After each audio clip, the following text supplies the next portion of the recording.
ආයිබෝවන් ඔයාලා හැමෝටම.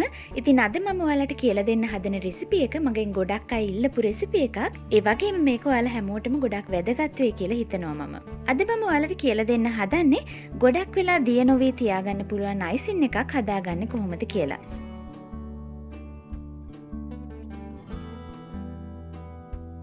මුලින්ම මම අයිසින් සුගර් ග්‍රෑම් 500ක් අරගෙන තියෙනවා. මම මේක දැන් කැට නැති වෙන්න ඒ ටික හොඳින් හලා ගන්නවා.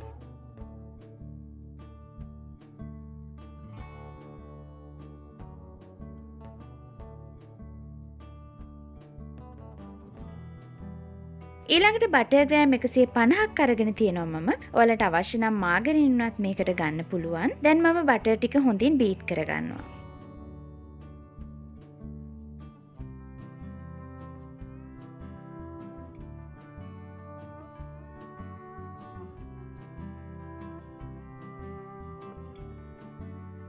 ඒ වගේම මේ රෙසිපි එකේදී විශේෂයෙන්ම අපිට ගොඩක් වැදගත් වෙන දෙයක් තමයි vegetable shortening එහෙමත් නැත්නම් fat spread. shortening ග්‍රෑම් 150ක් මම අද අරගෙන තියෙනවා. ඒ ටික මම බටර් එකට දාලා නැවතත් හොඳින් බීට් කරගන්නවා. නිතරම කේක් හදන්නේ නැති කෙනෙක් නම් මේ shortening නැත්නම් fat spread එක ඔයාලා නොදන්නවා වෙන්න පුළුවන්. ඉතින් shortening නැත්නම් මේ fat spread වලට කාම්බර උෂ්ණත්වයේ ඉතා හොඳින් අයිසින් එක දිය නොවී තියාගන්න හැකියාවක් තියෙනවා. shortening නැත්නම් fat spread එකේ අඩංගු මේද ප්‍රමාණය බටර් වලට වැඩිය ටිකක් ඉහළයි. ඉතින් ඒක නිසා තමයි අයිසින් එක දිය නොවී තියාගන්න මේ shortening එක වැදගත් වෙන්නේ. බටර් එකයි shortening එකයි බීට් කරගත්තට පස්සේ මම අපි කලින් හදාගත්ත අයිසින් sugar ටික ටික දාලා ඒක හොඳින් බීට් කරගන්නවා. අද මම හදන අයිසින් ප්‍රමාණයෙන් කප් කේක්ස් 30ක් 35ක් වගේ අයිසින් කරගන්න පුළුවන්. ඔයාලගේ අයිසින් ඩෙකරේෂන් එක අනුව ඒක වෙනස් වෙන්න පුළුවන්. ඔයාලට අවශ්‍ය නම් මේ රෙසිපි එක අඩු වැඩි කරගන්න පුළුවන්. ඉන්ග්‍රීඩියන්ට්ස් භාගයක් දාලා මේ ප්‍රමාණය අඩු කරගන්නත් පුළුවන්. ඒ වගේම වැඩි කරගන්නත් පුළුවන්.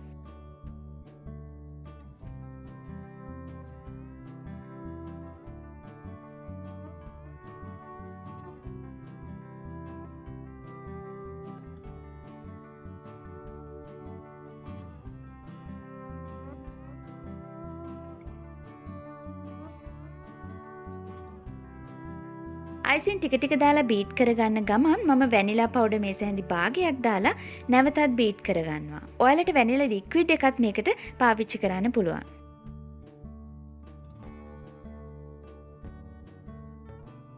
දැන් අපි අයිසින් එක හදාගෙන ඉවරයි. මේ තමයි අපි හදාගත්ත අයිසින් එක. ඊළඟට මම ඔයාලට පෙන්වන්න හදන්නේ අපි හදාගත්ත අයිසින් එක එහෙමත් නැත්නම් බටර් ක්‍රීම් එකෙන් අයිසින් කරගන්න හැටි. මම මේ අයිසින් එකෙන් පොඩි කොටසක් වෙන් කළා. ඒකට මම ලා රෝස පාට කලරින් බිඳුවක් දාගන්නවා.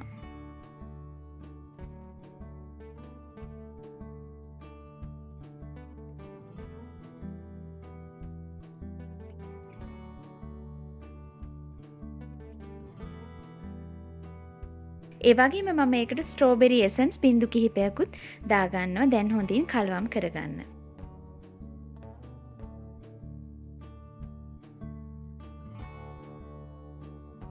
ඊළඟට සෙලෝෆේන් එකක් හරි ලන්ච් ෂීට් එකක් හරි අරගෙන අපි හදාගත්ත සුදු පාට සහ රෝස පාට අයිසින් ලේයර්ස් දෙකක් විදිහට ඒක උඩින් දාගන්නවා.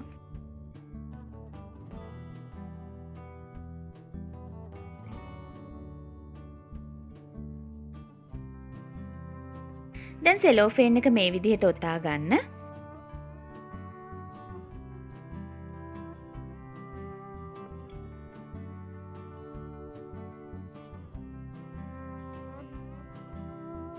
ඊළඟට මම අරගෙන තියෙනවා ලෝයල් බ්‍රෑන්ඩ් එකේ 1B නොසෙල් එක. මම මේ නොසෙල් එක පයිපින් බෑග් එකකට දාගන්නවා.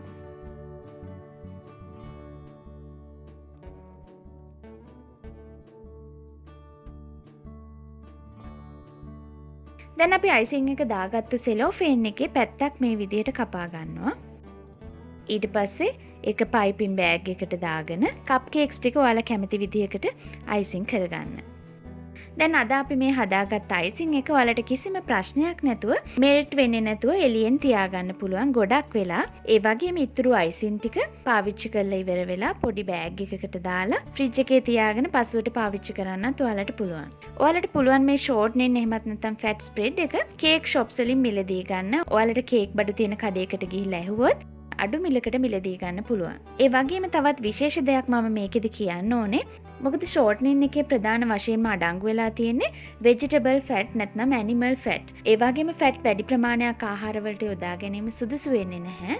ඒක නිසා අපි අයිසිං එකට පොඩි ප්‍රමාණයක් තමයි බටර් එක කලවම් කරලා මේ ෂෝට්නින් යොදාගන්නේ.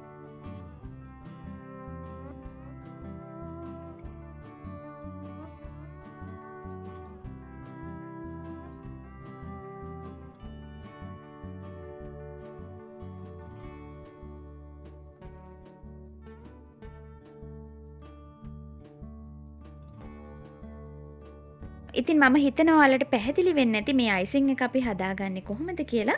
ඔයාලත් මේ වීඩියෝ එකට කැමති නම් ලයික් කරන්න, ෂෙයා කරන්න. ඔයාලට තියෙන ගැටලු සහ ඔයාලගේ අදහස් වගේම යෝජනා කමෙන්ට් සෙක්ෂන් එකේ පළ කරන්න. ඒ වගේම තවමත් මගේ channel එක subscribe කළේ නැත්නම් subscribe කරලා ඒ අසල ඇති bell icon එකත් click කරන්න.